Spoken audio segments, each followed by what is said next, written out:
ನಿಂತರೆ ಕೂತರೆ ಅವ್ರೇನು ಮಾಡಬೇಕು ಏನು ಮಾಡಬಾರ್ದು ಅನ್ನೋದ್ರ ಬಗ್ಗೆ ನಾವು ಯಾಕೆ ಪ್ರವೇಶ ಮಾಡಬೇಕು ಅಂತ. ಒಂದು ವೇಳೆ ನಾವು ಇಲ್ಲ ಅಂತ ಇಟ್ಕೊಳ್ಳಿ ಪ್ರಪಂಚದಲ್ಲಿ, ನಾಳೆ ನಾನು ತೀರ್ ಹೋಗ್ಬಿಡ್ಬೋದು.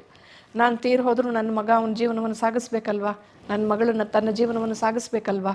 ಎಷ್ಟು ದಿನ ನಾವು ನಮ್ಮ ಮಕ್ಕಳ ಜೀವನವನ್ನು ನಾವು ಸಾಗಿಸ್ತಾ ಹೋಗಲಿಕ್ಕೆ ಇಷ್ಟಪಡ್ತೀವಿ ಅಂತಕ್ಕಂಥ ಪ್ರಶ್ನೆಯನ್ನು ತಂದೆ ತಾಯಿಯಾಗಿರ್ತಕ್ಕಂಥವು ನಾವು ಕೇಳ್ಕೊಳ್ಬೇಕು. ಅಡಲ್ಟ್ಸ್, ನಮ್ಮ ಮಕ್ಕಳು ಅಡಲ್ಟ್ಸ್, ಅವರು ತಮ್ಮ ಜೀವನವನ್ನು ಅವ್ರು ನಡೆಸ್ಕೊಳ್ತಾರೆ. ನಾವು ಹಾಗಂತ ಬಿಟ್ಟು ಹಾಕ್ಬಿಡ್ಬೇಕು ಅಂತಲ್ಲ. ಏನೋ ಕಷ್ಟ ಸುಖ ಆದಾಗ ನಾವು ಅವರಿಗೆ ಆತ್ಕೊಳ್ಬೇಕು, ಅವರು ನಮ್ಗೆ ಆತ್ಕೊಳ್ಬೇಕು. ಆದರೆ ದಿನ ಜೀವನದ ಪ್ರತಿಯೊಂದು ವಿಷಯದಲ್ಲೂ ಸಹ ನಾವು ಮುಂದೆ ಹೋಗೋದು ಸರಿ ಹೋಗೋದಿಲ್ಲ.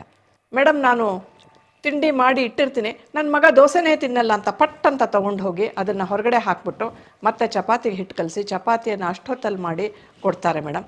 ನಮ್ಮ ಅತ್ತೆಯವರು ಇಲ್ಲದೆ ಇದ್ದಾಗ ಎಷ್ಟೋ ಸಲ ಚಪಾತಿ ಅಲ್ಲ ದೋಸೆನೇ ನಾನು ಮಾಡಿಕೊಟ್ಟಾಗ